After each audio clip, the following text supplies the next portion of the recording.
Jadi gini, ini ini rumusnya ya. Ini jarang diketahui nih, tapi insya Allah kalau paham ini, insya Allah senang menikmati. Tapi jaga ya, ini rahasia di antara kita aja nih.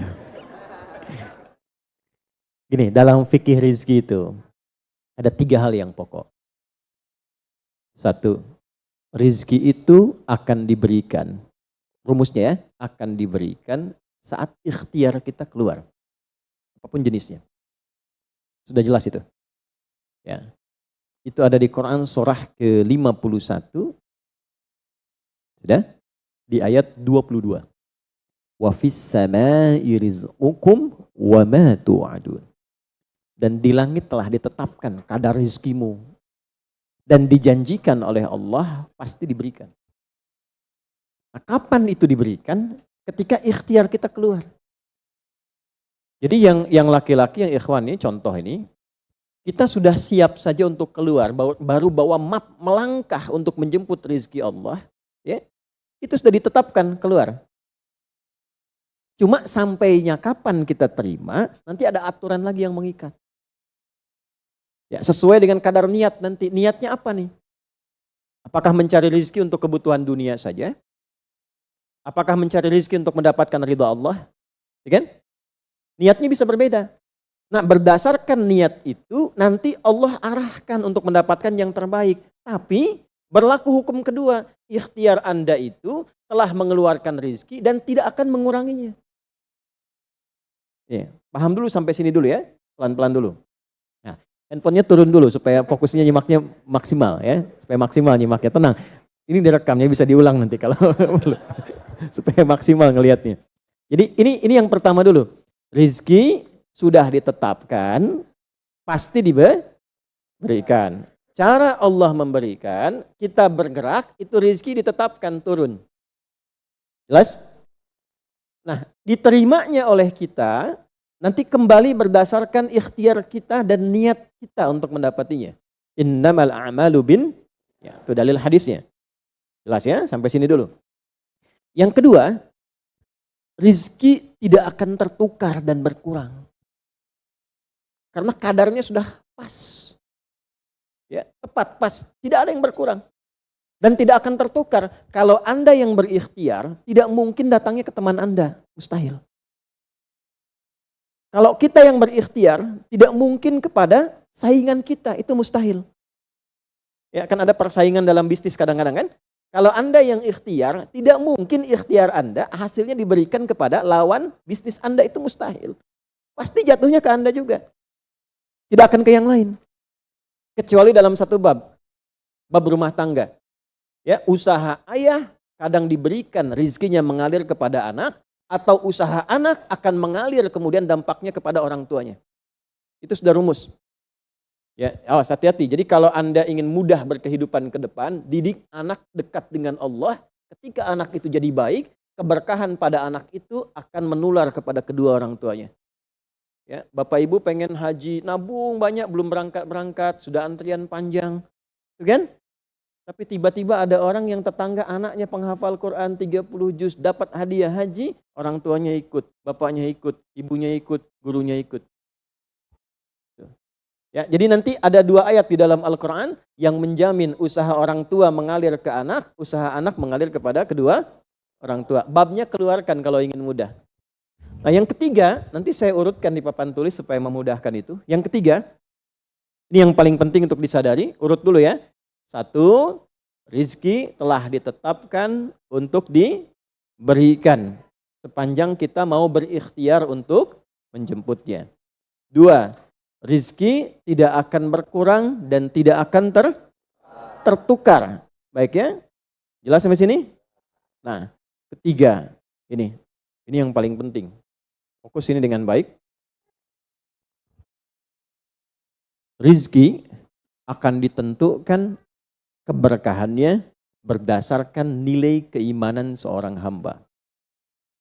Catat ya, rizki akan ditentukan kadar keberkahannya. Saya bicara berkah dulu tuh. Berdasarkan kadar keimanan seorang hamba. Yang ketiga ini kaidah khusus yang membedakan antara beriman dengan belum beriman. Sebab kita bisa bertanya kepada Allah, ya Allah, saya sudah beriman. Ada hambamu belum beriman. Apa yang membedakan iman saya dengan hambamu yang belum beriman terkait dengan persoalan rizki? Maka turun nanti ada ayat tentang rizki yang dikaitkan dengan iman. Sekarang kita praktekkan pelan-pelan. Ada rizki. Ada yang namanya rizki? Ada ya. Nah ini ya. Ini bab tentang Anda nih. 1. Pasti diberikan sesuai kadar ikhtiar. Lalu. Ya. 2. Sifatnya tidak tertukar. Ya. Putri boleh tertukar. Ada menteri yang tertukar, tapi tidak ada rezeki yang tertukar ya.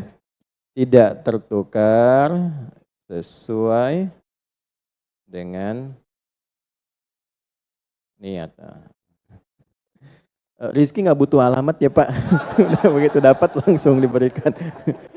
Karena malaikat tuh kalau sudah turunkan nggak mungkin salah alamat tuh. Udah tercatat semua itu. Ya. 3. Kadar iman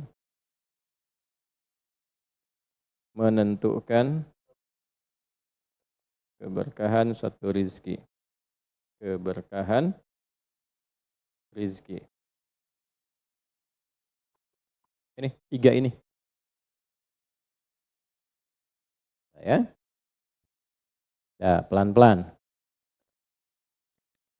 Ya, cara memahaminya bagaimana? Kalau ada yang bergerak, itu pasti rezeki diperintahkan ya untuk diturunkan. Tapi sekali lagi tadi, apakah itu akan langsung diterima atau nanti diakumulasikan, dikumpulkan, yang dengan pengumpulan itu di titik tertentu Allah berikan. Jadi kalau Anda misalnya belum dapat hari ini, belum dapat hari besok, sepekan nyari nggak dapat, tiba-tiba bulan yang ketiga dapat. Dan gajinya begitu besar tawarannya. Bahkan belum mulai udah dikasih ya pesangon misalnya untuk uang muka banyak sekali. Nah, cara memahaminya bagaimana? Bukan berarti ketika Anda dapat di situ besar. Itu akumulasi kumpulan yang telah dikumpulkan dari ikhtiar Anda sejak awal. Paham nggak sampai sini? Paham ya? Nah, kenapa ada hukum demikian? Masuk ke sini dulu nih. Ya. Saya mau tanya sebentar.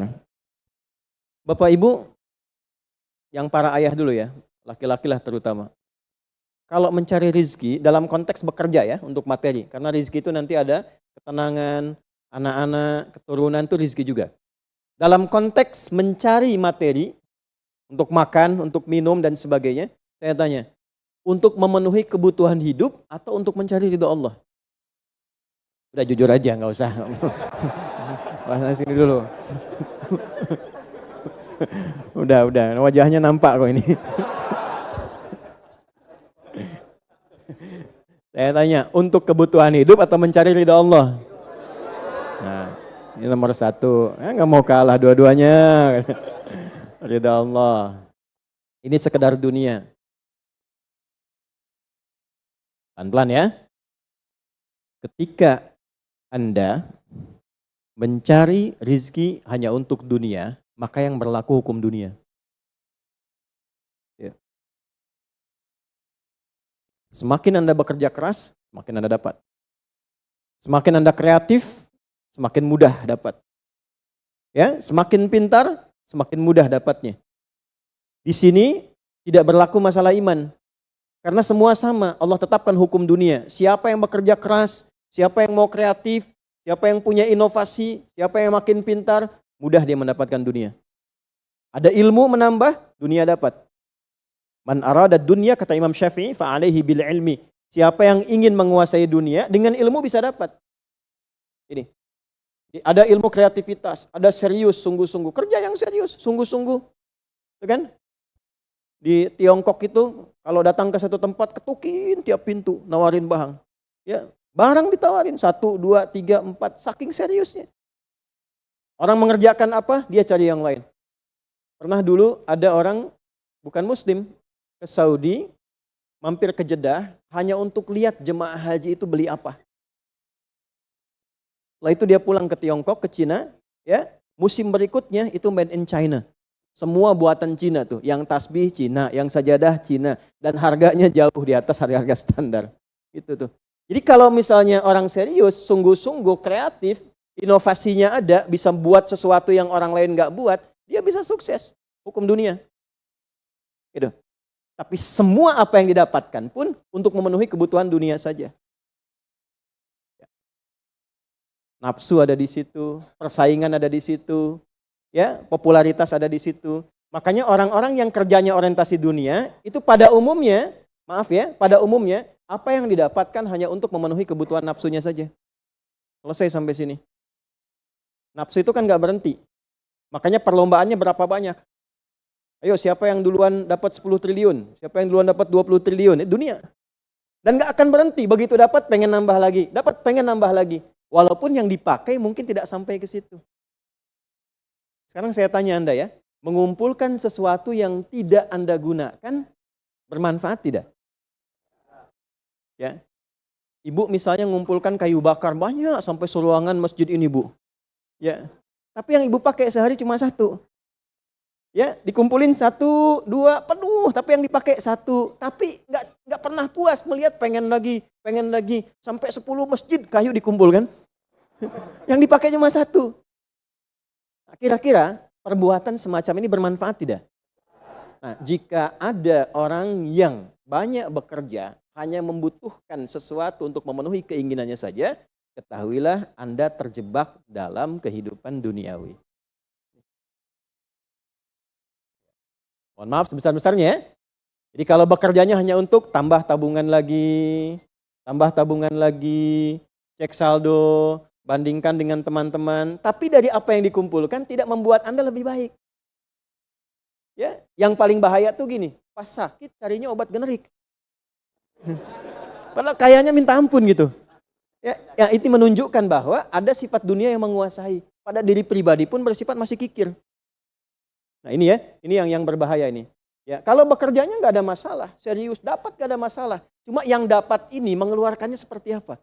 Kalau hanya mengumpulkan, hanya pamer, hanya untuk update, dia mau menyampaikan dengan pamernya, pakai hukum dunia, nggak bisa disalahkan dalam konteks dunia.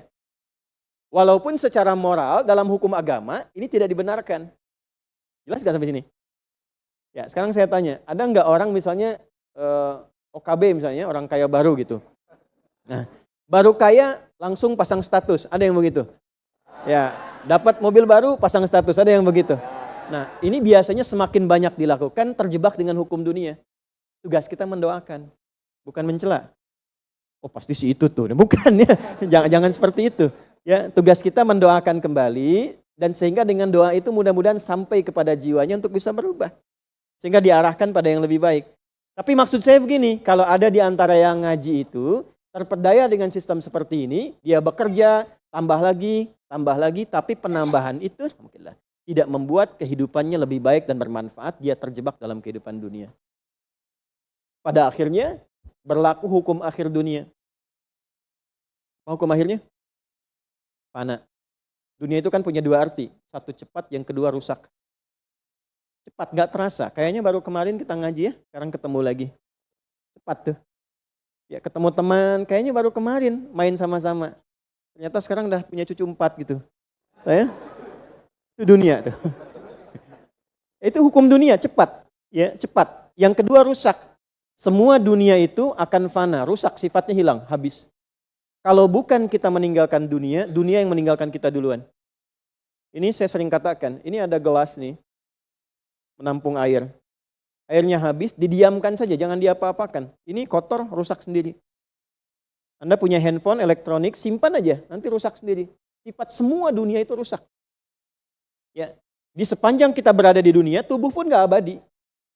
Yang ganteng-ganteng akan hilang dengan sendirinya gantengnya. Makanya ibu kalau cari suami ganteng nanti rugi tuh. Ya. Baik, sama, istri juga demikian, yang perempuan demikian. Semua selama di dunia hukum berlaku. Nah, harta juga begitu. Saat dikumpulkan banyak yang dihitung ini, Kalau tidak sadar dengan, nah ini poinnya. Kalau tidak sadar dengan ketentuan hidup yang benar, pasti penyesalannya di akhir. Karena semua yang dikumpulkan itu pada akhirnya akan selesai hilang. Minimal manusia yang meninggalkan apa yang dikumpulkan dari dunia ini. Terkumpul 100 triliun, hartanya kumpul, manusianya kan meninggal juga. Ya kan? Selesai ya? Ya pertanyaannya, selama hidup yang kemakan berapa dari sini? Nah ini yang kemudian dikoreksi oleh agama, dituntun oleh Islam. Tidak salah. Kalau bisa jangan 100 triliun, nanggung 1000 triliun, 2000 triliun, 3000 triliun. Kayak Abdurrahman bin Auf tuh sampai 14.000 triliun. Kalau dihitung dengan kurs sekarang, sampai 14.000 triliun. Tapi ternyata apa yang dikumpulkan itu membawa keberkahan untuk dunianya plus membawa bekal kebaikan untuk akhiratnya. 1 dari 10 orang yang dijamin masuk surga tanpa hisab adalah orang paling kaya yang pernah hidup di muka bumi ini. Salah satunya Abdurrahman bin Auf. Hartanya kurang lebih sampai 14.000 triliun. Tapi bisa menggunakannya. Dunianya sejahtera, akhiratnya terjamin. Jelas sampai sini? Ya, nah maka yang paling menentukan itu ini satu niat, yang kedua di sini aspek keberkahan. Dicarinya pakai iman.